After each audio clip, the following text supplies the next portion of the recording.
ముఖ్యంగా మరి రేపు 4వ తేదీ కూటమి ప్రభుత్వం లెక్కింపులో ఘన విజయం సాధించిన రోజు.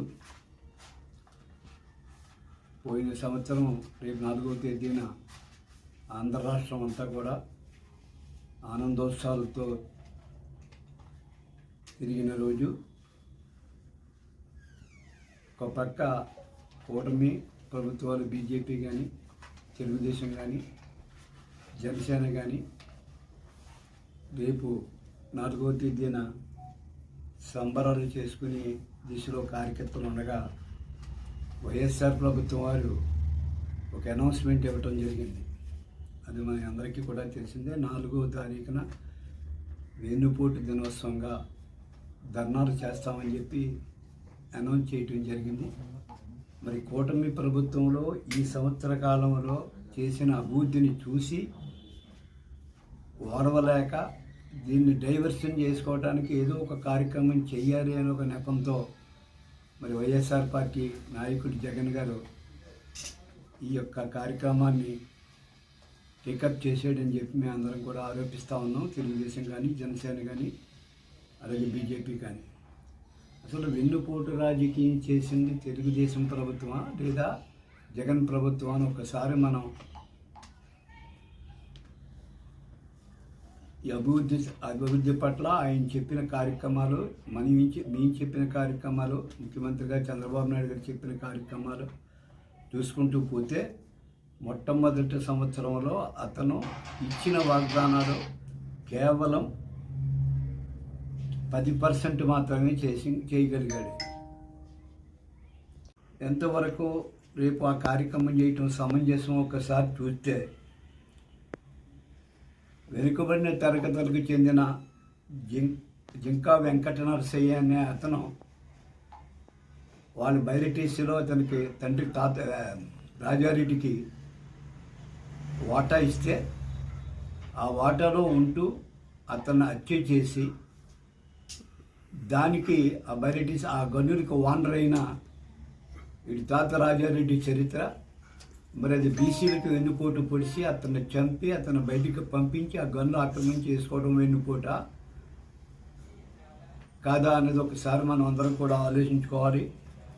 తండ్రి రాజశేఖర్ రెడ్డి కాంగ్రెస్లో ఉండగా కాంగ్రెస్ని అడ్డుపెట్టుకొని లక్షలాది కోట్ల రూపాయలు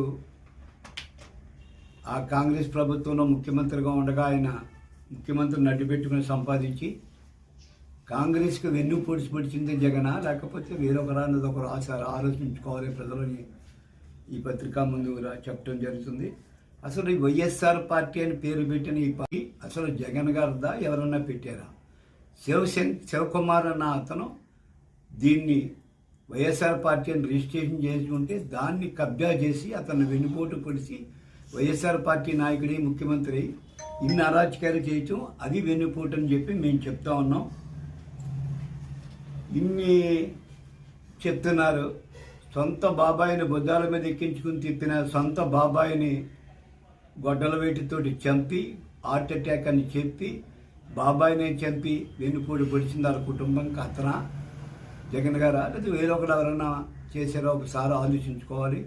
అలాగే తల్లిని కానీ చెల్లిని కానీ ఆస్తిలో కానీ ఏట్లోని వాటా లేకుండా వాళ్ళందరినీ కూడా దూరంగా పెట్టడం, వాళ్ళకి వెన్నుపోటు పట్టడం, తల్లికి చెల్లికి వెన్నుపోటు పొడిచిన వాడు జగన్ అని చెప్పి ఈ సభముఖంగా మేము అందరికీ కూడా తెలియజేస్తున్నాం. మద్యపానం విషయం అయితేనేమి, మెగా డిఎస్సీ విషయంలో అయితేనేమి మద్యపానం అమలు జరుగుతానని చెప్పి దొంగలకి రమ్మి పేద ప్రజానికానికి వెన్నుపోటు పొడిచాడు. అలాగే ఈ విద్యార్థులకు డిఎస్ఏ పిలుస్తానని చెప్పి వాగ్దానం చేసి దాన్ని ఇవ్వకుండా మరి యువతనందరినీ కూడా వెన్నుపోటు పొడిచాడు. అంతా ఎందుకు 5 రూపాయలకే అన్నం పెట్టి అన్నా క్యాంటీన్లు మరి రద్దు చేసి దాన్ని అమలు జరపకుండా మరి పేద బలహీన వర్గాల ఆకలితో అలమటించే వాళ్ళందరికీ కూడా వెన్నుపోటు పట్టడం జరిగింది. మరి బీసీ ఎస్టీ సబ్ ప్లాన్ నిధులన్నీ కూడా వేరే దారి మార్గం మళ్లించి వాటిని ఆ బీసీలకు కానీ మైనార్టీలకు కానీ ఎస్సీలకు కానీ చెందకుండా చేసి వాళ్ళందరికీ అన్యాయం చేశారు. ఎన్ని పోట్లు పొడిచిన ఈయన రేపు 4వ తేదీన ఎన్నుపోటు దినంగా పరిగణించి రేపు నిరాహార దీక్షలు చేస్తాం ఆఫీసుల ముందు ఓడలలో నేను చెప్పడం ఎంతవరకు కరెక్టో ఆలోచించాలి. ఇది చూస్తే చాలా హాస్యాస్పదంగా ఉంది. దెయ్యాలు వేదాలు వల్లించమని చెప్తారు, అలాగే దెయ్యాలు వేదాలు వల్లించినట్టు చెప్తూ ఉన్నారు. ఏది ఏమైనా కుటుంబ ప్రభుత్వం వచ్చిన తర్వాత మెగా డిఎస్సీ అని అమలు జరిపాం. ఖచ్చితంగా కూడా పెన్షన్ 3,000 నుంచి 4,000 పెంచుతానన్నాం. పెన్షన్ 4,000 కూడా పెంచి అన్ని విధాలుగా కూడా ముందుకి ప్రజలందరికీ కూడా మరి చేస్తూ ఉన్నాం. 16,347 టీచర్ పోస్టులను మెగా డిఎస్సీ చేయటం కూడా జరుగుతుంది. 3 సిలిండర్లు ఇస్తున్నాం. 3 సిలిండర్లు ఇచ్చాం. అలాగే 85% ఇవాళ ఒక్క సంవత్సరంలో మేము చేసాం. కానీ ఆయన ఒక్క సంవత్సరంలోనే 10% చేశాడన్నది మా అభియోగం. ఇవన్నిటికీ కూడా మరి రోడ్లు గుంతలతో 5 సంవత్సరాలు ఎక్కడ కూడా రోడ్డు వేయలేదు, మీకు అందరికీ కూడా తెలుసు. 5 సంవత్సరాల్లో కూడా మరి కంటిన్యూస్గా రోడ్లు వేసి ప్రతి వారికి కూడా ఉపయోగపడే విధంగా తిరిగి వర్షాలు వచ్చి పాడైపోయిన దిక్కున కూడా కంటిన్యూస్గా రోడ్లు వేస్తూ ఉన్నారు. 203 అన్నా క్యాంటీన్లు మళ్ళీ రీఓపెన్ చేసి అన్నీ కూడా ఎక్కడికక్కడ రెడీ చేస్తూ ఉన్నాం. చెత్త పన్ను రద్దు చేయటం కూడా జరిగింది. 94 కేంద్రాల్లో 73 పథకాలు అమలు చేస్తా ఉన్నాం. ఏది ఏమైనా రేపు జూన్ జూలైలో అమ్మఒడి కానీ ఒకటి అన్నీ చేసుకురావడానికి కూడా సిద్ధంగా ఉన్నాడు. నిన్న కూడా తూర్పుగోదావరి జిల్లా అదే కోనసీమ జిల్లాలో పంపిణీ చేయడానికి వచ్చినప్పుడు దేవుడు సహకరిస్తే ఇంకా పేదవాడికి పింఛను పెంచడానికి నేను సిద్ధంగా ఉన్నాను అని చెప్తున్న ప్రభుత్వం నాయకులు మా దగ్గర ఉంటే ఇటువంటి దుర్మార్గ పనులన్నీ చేసి రేపు ఈ నిరసన దినంగా వెన్నుపోటు దినంగా పరిగణించి చేయటానంటాం కూడా చాలా విచారించదగ్గ విషయం.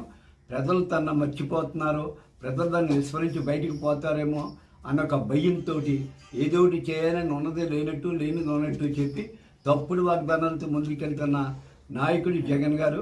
ఇటువంటి నాయకుడికి ప్రజల్లో తిరిగి మళ్ళీ అధికారంలో రావడానికి ఎటువంటి సందర్భాల్లోనూ కూడా ప్రజలు అంత చాయిస్ ఇచ్చి అంత నాయకత్వం చేసి అంత ఆలోచనలు లేరు. ఏది మంచి చేస్తున్నారో ఏది చెడ్డ చేస్తున్నారో ఏ ప్రభుత్వం పేదల సంక్షేమం పడుతుందో ప్రజలకు అందరికీ తెలుసు.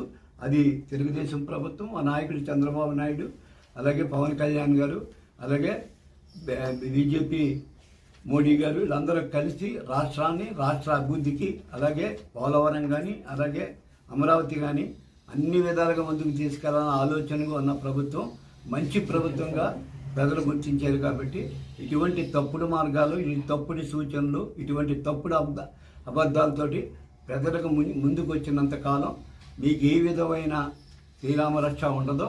ప్రజలే అంతిమ నిర్ణయాలు కాబట్టి ప్రజల గెలుపు ఎప్పుడు కూడా కూటమి వైపు ఉంటారు.